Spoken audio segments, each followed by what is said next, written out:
7절에서 12절까지입니다.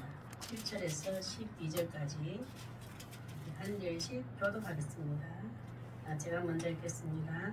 그 주간의 첫날에 우리가 떡을 떼려 하려 모였더니 바울이 이튿날 떠나고자 하여 그들에게 강론할세 말을 밤중까지 계속하며 우리가 모인 윗다락에 등불을 많이 켰는데 유두고라는 하는 청년이 창에 걸터 앉아 있다가 깊이 졸더니 바울이 강론하기를 더 오래 하며 졸음을 이기지 못하여 삼층에서 떨어지거늘 일으켜 보니 죽었는지라.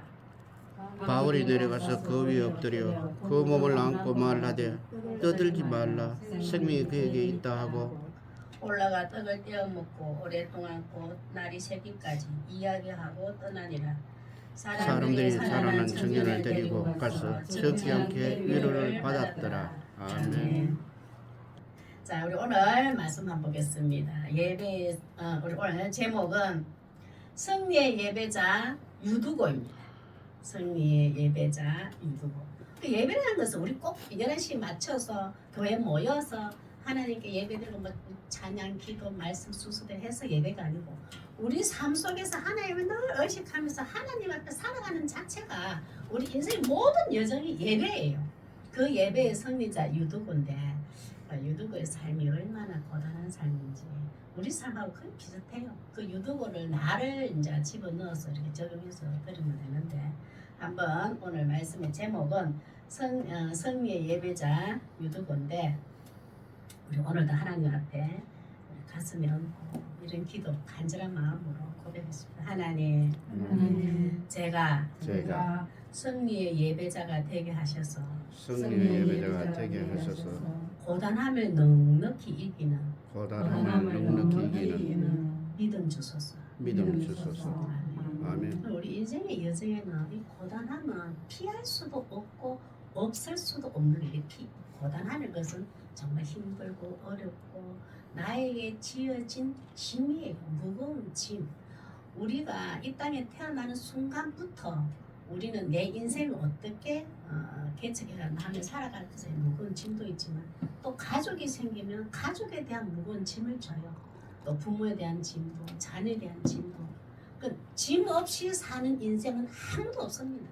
때로는 다 태어나면 하나님이 우리가 감당할 수 있는 만큼의 짐을 다 지어줘요. 그 짐을 통하여서 우리가 하나님을 만나게끔 하나의 통로로 만들어놨어요.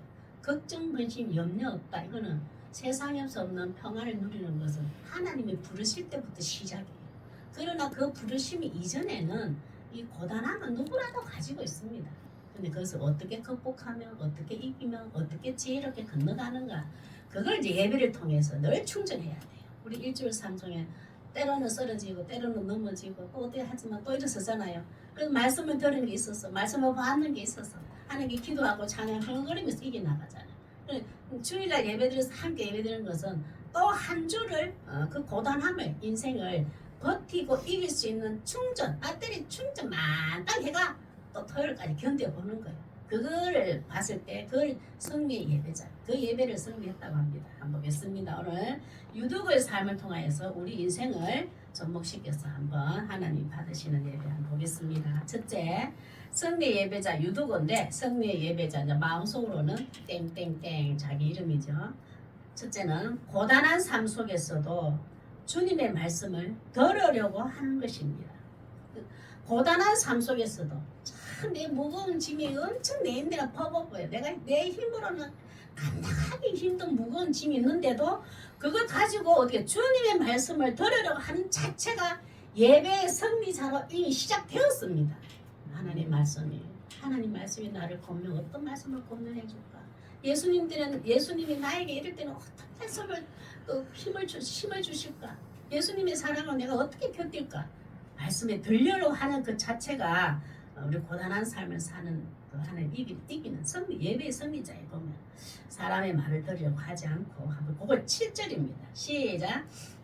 그 주간의 첫날에 우리가 떡을 떼려 하여 모였더니 바울이 이튿날 떠나고자 하여 그들에게 강론할세 말을 밤중까지 계속하며 여기는 지금 어디냐면은 에베소 지역, 소아시아 에베소 지역인데 처음에 빌립보로 건너가기 전에 드로아는 지역 해변에서 그 배 타고 빌립보로 갔거든요. 그 드로아 지역에 다시 이제 그 3차 여행 때 바울이 갔어요.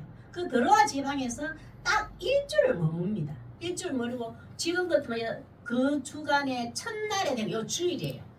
월요일부터 드로아 지방에 있었어요. 그 지역에 월화수 목금 토요일이 오늘이 되었어. 토요일 됐는데 일요일 주일날 딱 된 거예요. 주일날 7일 때 됐을 때 딱 7일 동안 머물거든요. 여기서 한 그 청년 유두고라는 청년을 통해서 하나님 어떤 역사 일어나는데 한번 보겠습니다. 첫날에 주일에 우리가 떡을 때려 하여 모였더니 여기는 그때는 매주 성찬식을 했어요. 그 포도주와 떡을 가지고 예수님이 돌아가 죽으심을 또 의미하고 또 부활하심을 의미하고 예수님의 말씀을 우리는 살 수 있습니다라는 그 고백하는 성찬식이 매주 있었어요.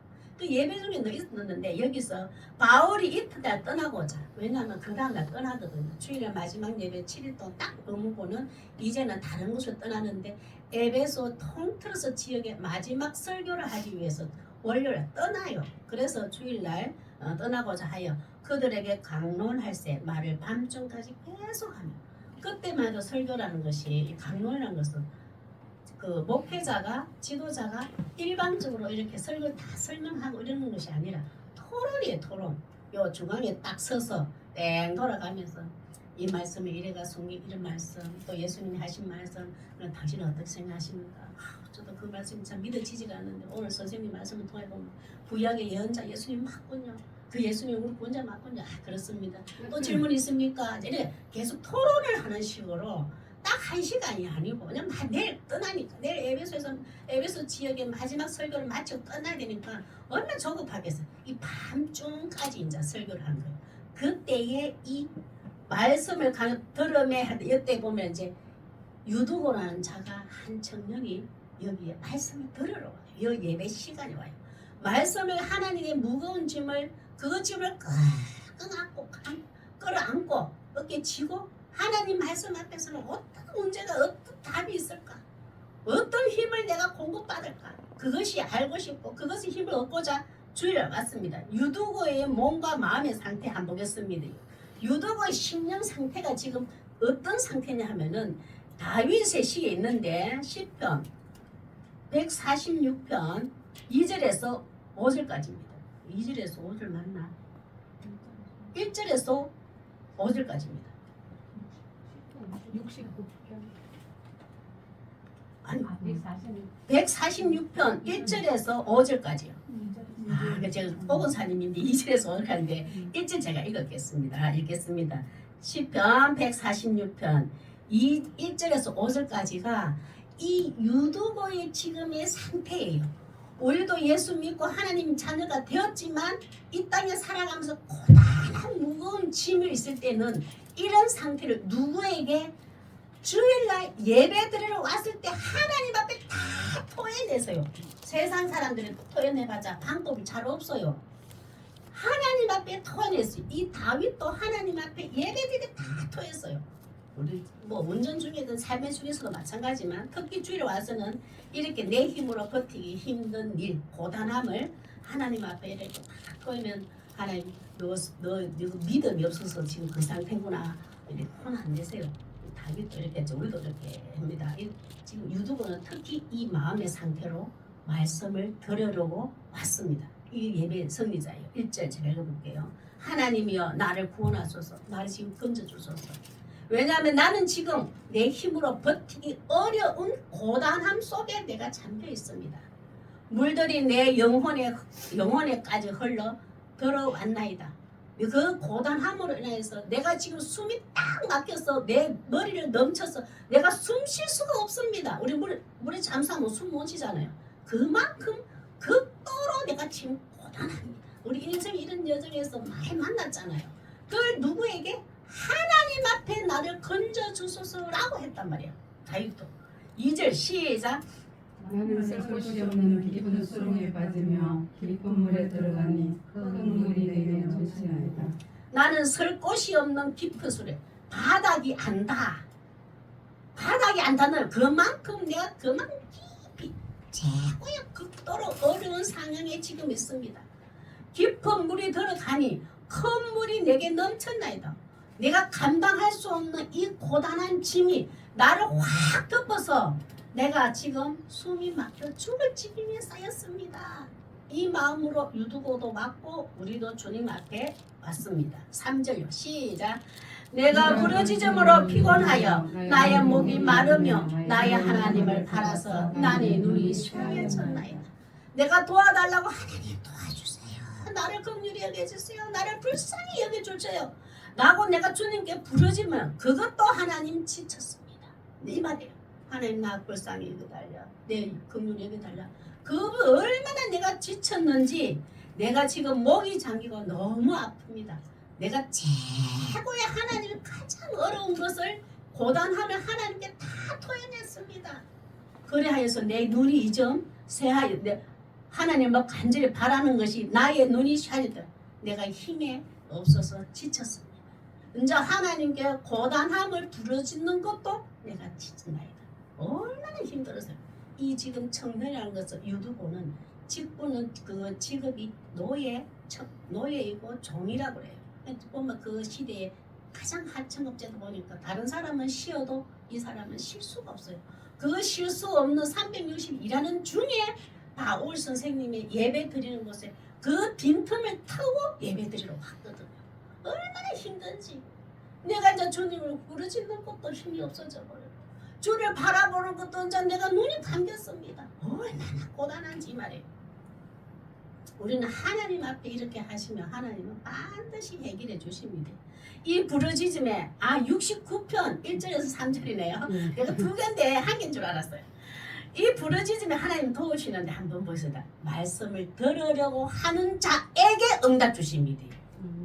하나님 말씀은 됐고요. 성경 말씀도 됐고요. 내 세상에 누구 그 사람 참 성공한 사람, 그 사람이 어떤 문제 있을 때 참 제가 똑똑하게 참 머리 굴려서 잘하던데 거기에 내 좀 도와달라고 해야지. 이러면 안 됩니다. 내 이 극도로 힘든 상황에서 하나님 앞에 부르짖을 때에 하나님은 이런 회복을 주십니다. 예배 때. 2절이에요. 2절에서 5절.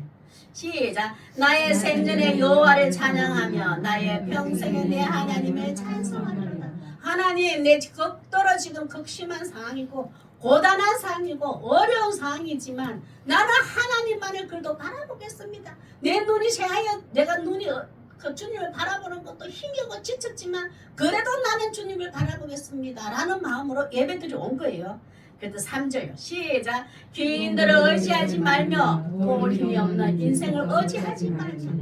참 귀인이라는 것은 사회적 지위도 어떤 힘도 있고 어느 정도 거리도 있어서 그들의 내가 도움을 청하여서 지금의 고단함을 해결하고자 하는 얄팍한 것 그거 의지하지 마라.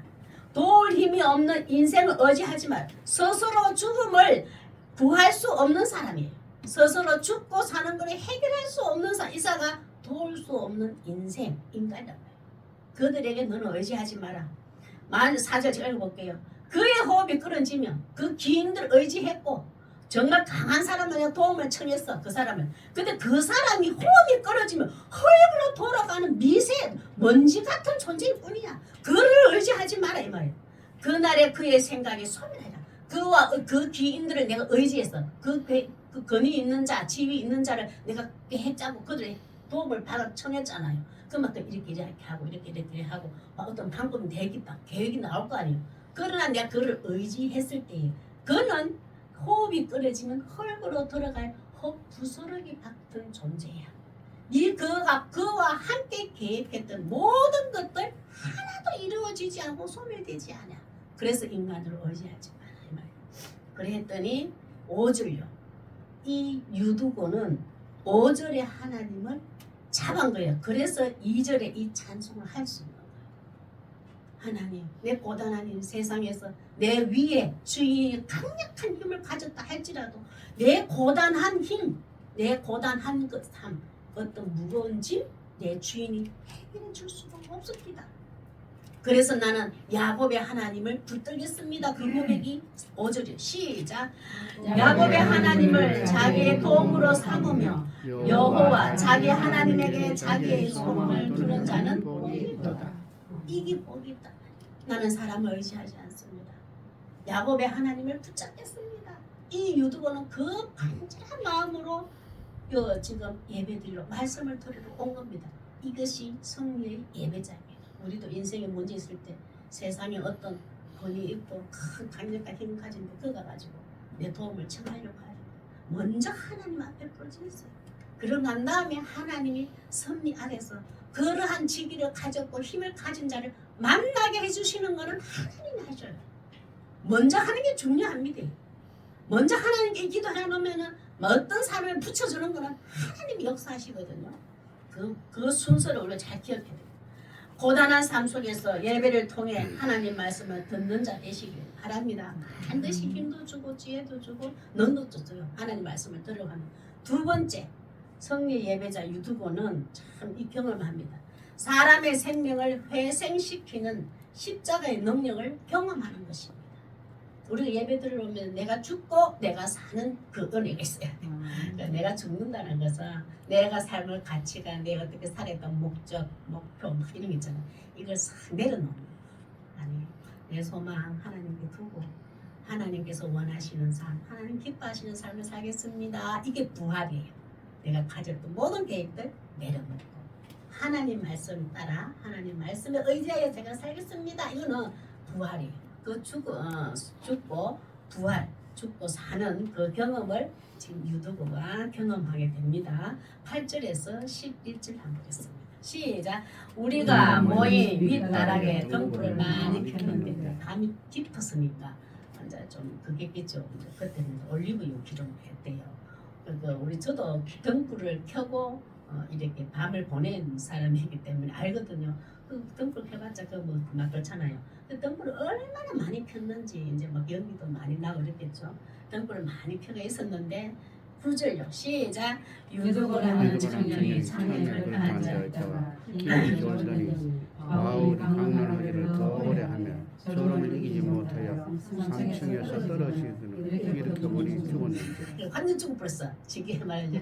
누가가 기록했기 때문에 누가는 이때 같이 동행했거든요.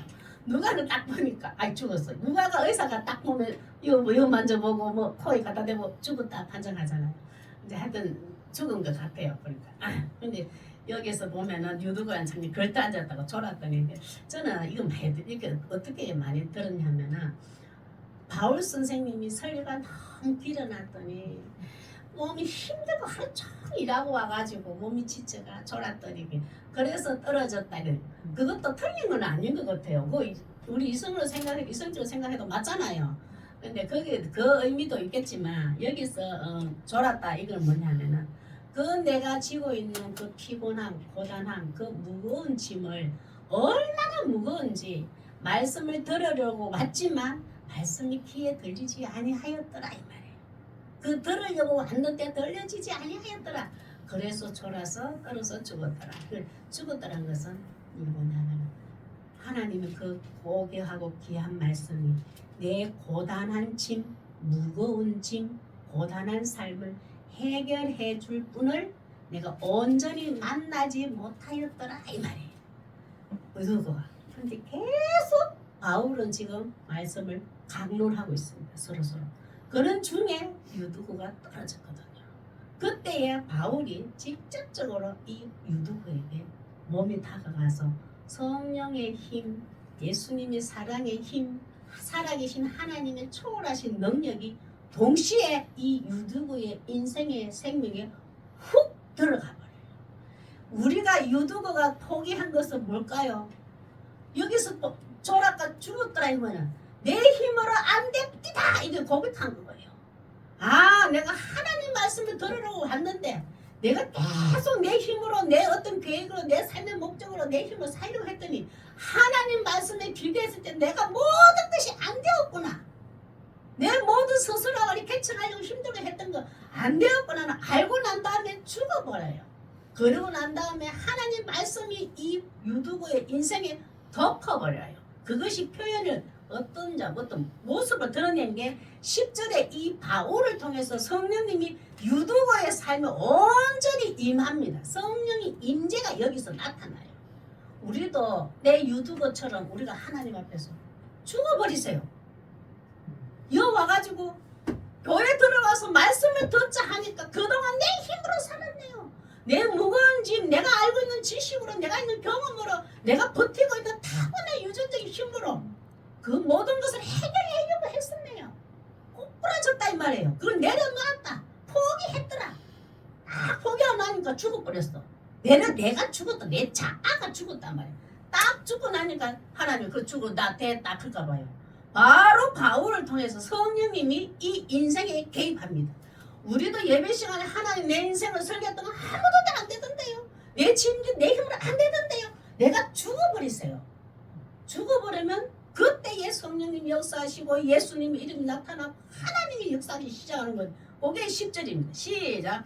바울이 내려가서 그 위에 엎드려 그 몸을 하고 말하되 떠들지 말라 생명이 그에게 있더라. 이제 여기서 바울이 내려가서 그 위에 엎드려.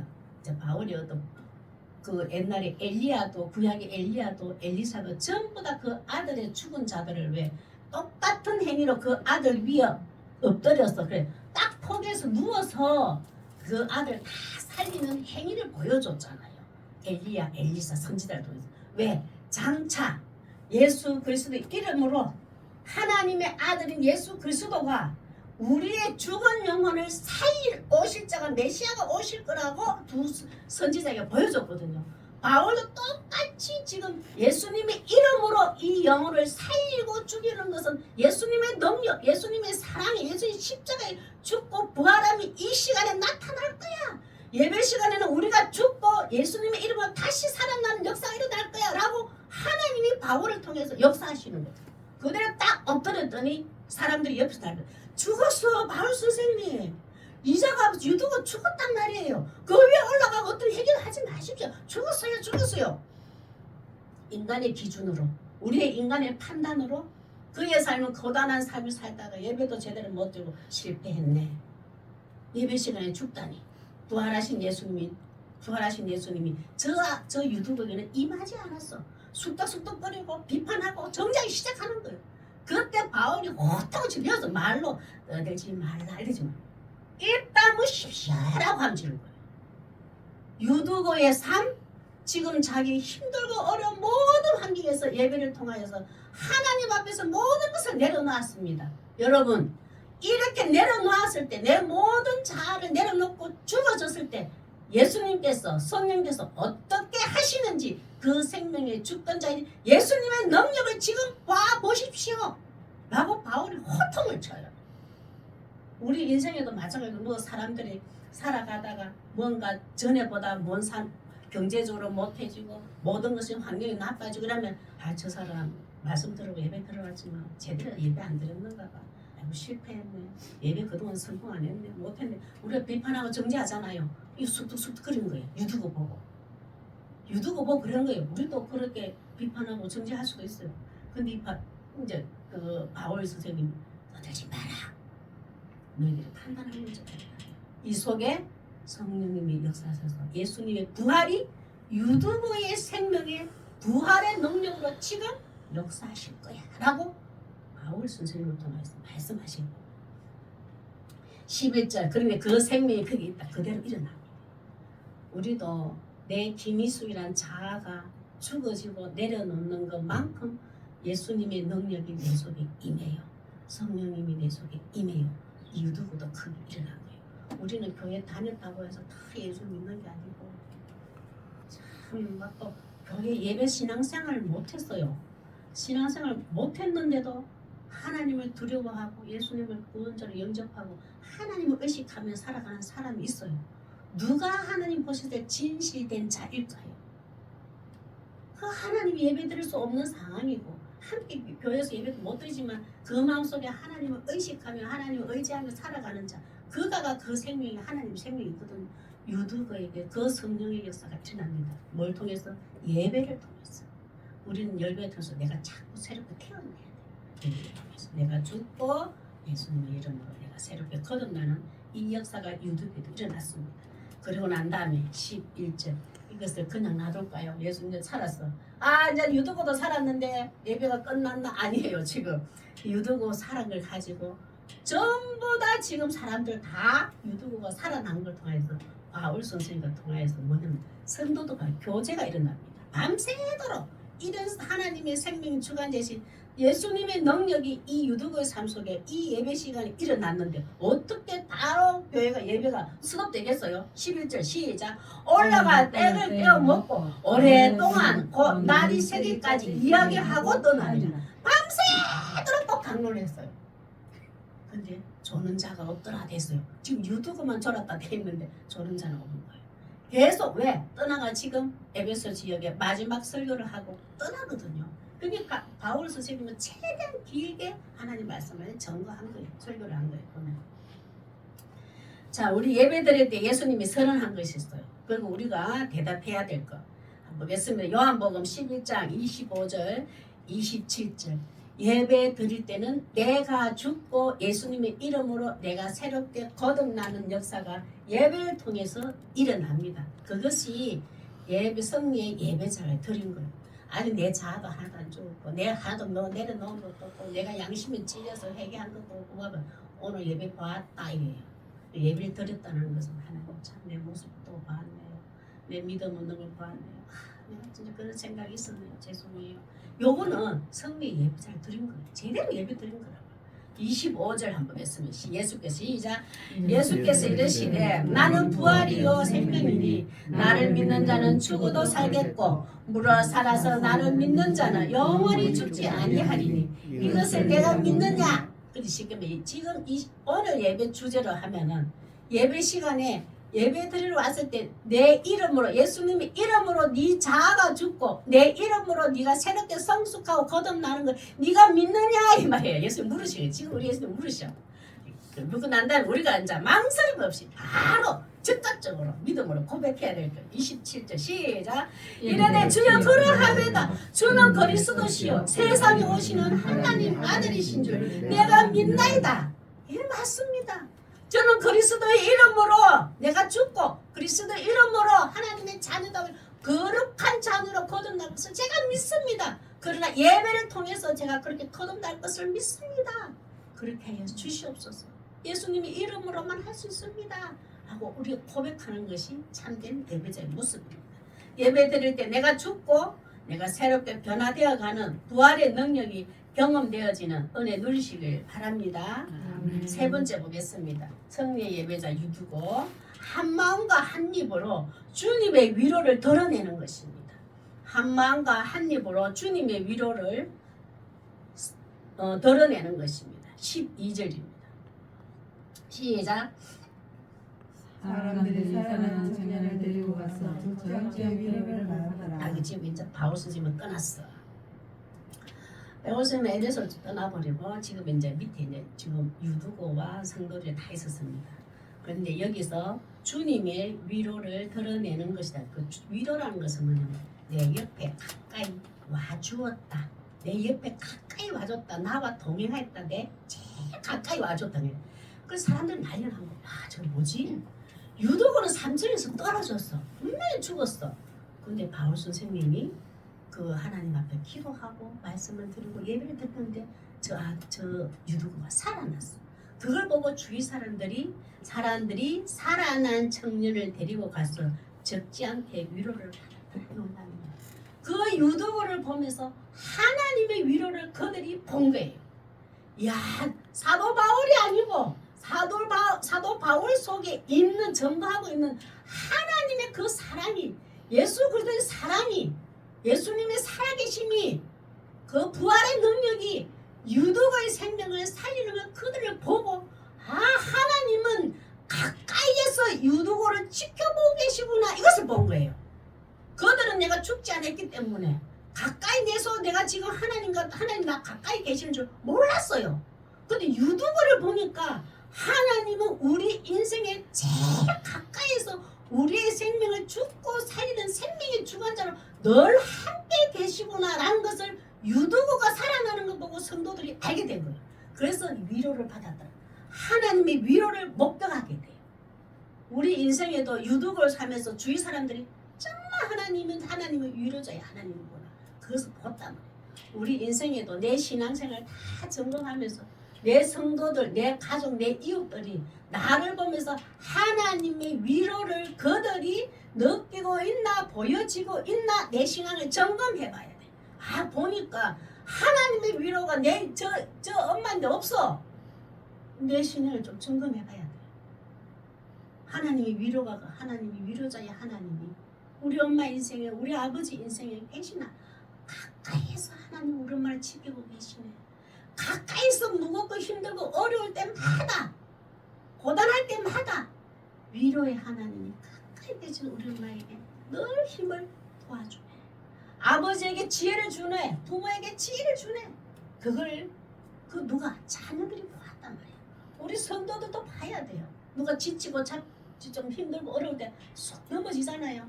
근데 그 사람이 나름대로 기도하고 말씀을 붙들고 어떻게 회복되가 있어. 그러면 하나님 위로의 하나님 저 권사님에게 함께 계시구나. 가까이 계셔서 늘 동행하여 주셔서 위로하고 계시구나. 그 하나님을 보았다 이 말이에요. 내 삶을 통하여서 누가 타인들이 위로의 하나님이 드러나야 돼요. 저분 보니까 힘들고 어려워도 예수 믿는다면서 하나님 믿는다면서 근데 저 사람 보니까 하나님 못 믿는 것 같아. 하나님 안 도와주는 것 같아. 이런 소리 들으면 안 되잖아요. 어려운 문제 만나도 그 문제가 걷더니 금방 쉽게 해결돼서 하나님 위로의 하나님 아닙니다. 문제가 있어요. 근데 그 문제 가지고 거기서 질질 짤고 하나님 없는 것처럼 살지 아니하고 더 힘을 얻어 더 열심히 하여서 그 문제를 극복하고 이기고 기쁨으로 감사로 견디는 걸 보면서 위로의 하나님이 드러나야 된단 말이에요. 우리 삶을 통해서. 그걸 유두고의 사쪽에서 성도들에게 드러냈어요. 많은 사람들이 유두고의 하나님, 나의 하나님 되어주십시오. 유두고에 했던 위로의 하나님, 나의 하나님 되어주십시오. 이들이 계속 그걸 밤새도록 나누었더라. 바울도 없는데 큰 말이에요. 교회는 위로의 하나님이 내 인생을 통해서 성도들 인생에서 교회에 드러나야 돼. 우리 주께 위로를 받았다면 감사함으로 그 위로자가 되어야 하는데 우리 위로의 속성을 한번 볼까요? 고린도후서 1장 3절에서 6절 한번 보겠습니다. 우리는 예배를 통해서 위로의 하나님을 만나야 돼요. 가까이 계시는 하나님을 내가 인격적으로 만나야 돼요. 그러면 나 위로의 하나님이 나를 이렇게 위로해줬어. 고단한 힘이 있을 때, 어려운 힘이, 짐이 있을 때, 무짐이 있을 때 나를 이렇게 위로해줬어. 집사님, 원사님, 누구야? 너도 이 위로의 하나님 의지해봐. 바라봐. 믿어봐. 말할 수 있잖아요. 그걸 내가 먼저 경험해야 돼. 3절 시작. 찬송하리로다. 그는 우리 주 예수 그리스도의 하나님이시요 자비의 아버지시요 모든 위로의 하나님이시며. 그 모든이라고 해서 모든 삶, 뭐 어떤 문제라도 어떤 환경에서도 하나님은 가까이 계셔서 우리를 안절부절하는 하나님이 눈이 보여집니까? 우리가 힘들고 어려울 때 있잖아요. 눈물하고 속이 쌓여 울잖아요. 그러면 하나님은 그래 네 많이 울어라 이래 안 해요. 같이 울어주세요. 내가 울잖아요. 힘들고 어려워서. 그러면 성령 예수님이 옆에 딱 오셔가 가까이 오셔서 네 아프냐 나도 아프다 하면서 같이 우시는 분이 예수님이라. 그게 위로의 하나님이에요. 같이 울으셔. 어떤 문제 내가 그걸 왜 그 모든 위로자 되었지만 내 한계를 느끼고 내 스스로 해결할 수 없고 내 이 고단함을 내 스스로가 벗길 수도 없고 질 수도 없고 내 한계를 느꼈을 때의 고통에 하소연을 신음을 하나님께 해보시라고요. 그러면 하나님께 똑같이 아파해 주시고 똑같이 힘들어 주시고 똑같이 울어주세요. 그리고 난 다음에 새 힘을 가까이 계셔서 가만히 계시나요?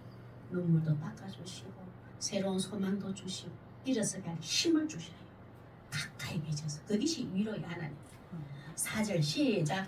우리의 모든 환난 중에서 우리를 위로하사 우리로 하여금 하나님께 받은 위로로서 모든 환난 중에 있는 자들을 능히 위로하게 하시는 이시로다. 우리는 그 하나님이 위로의 하나님을 만나서 위로를 받았어.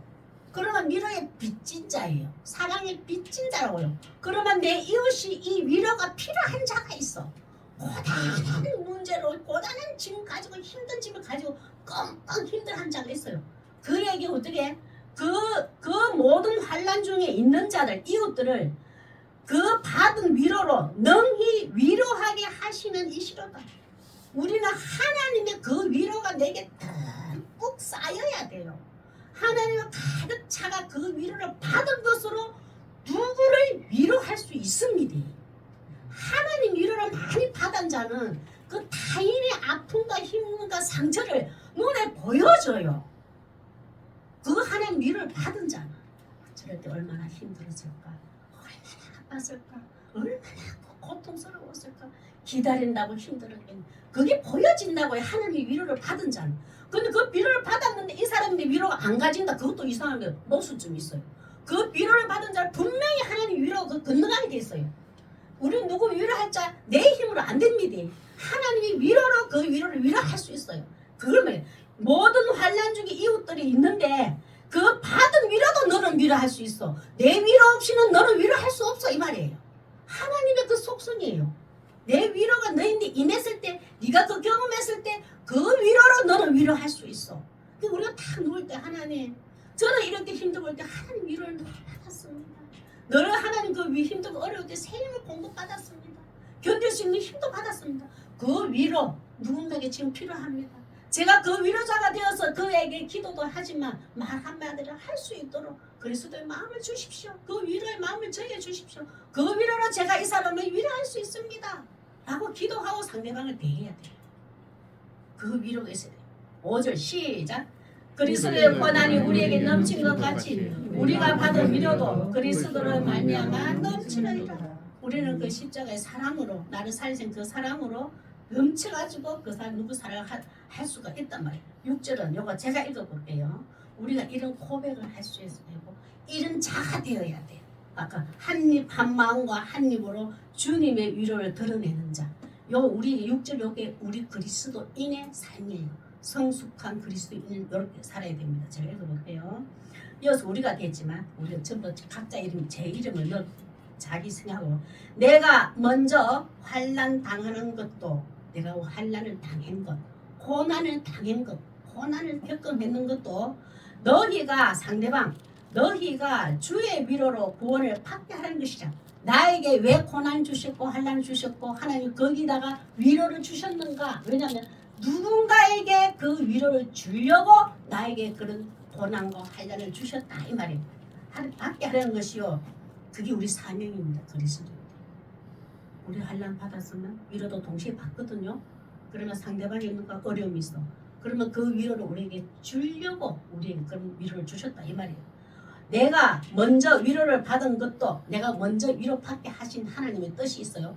너희가 그 위로를 받게 하려는 것이니 너희가 내가 먼저 위로를 받았잖아요. 왜 하나님 왜 너희 위로를 주셨나 이 말이에요.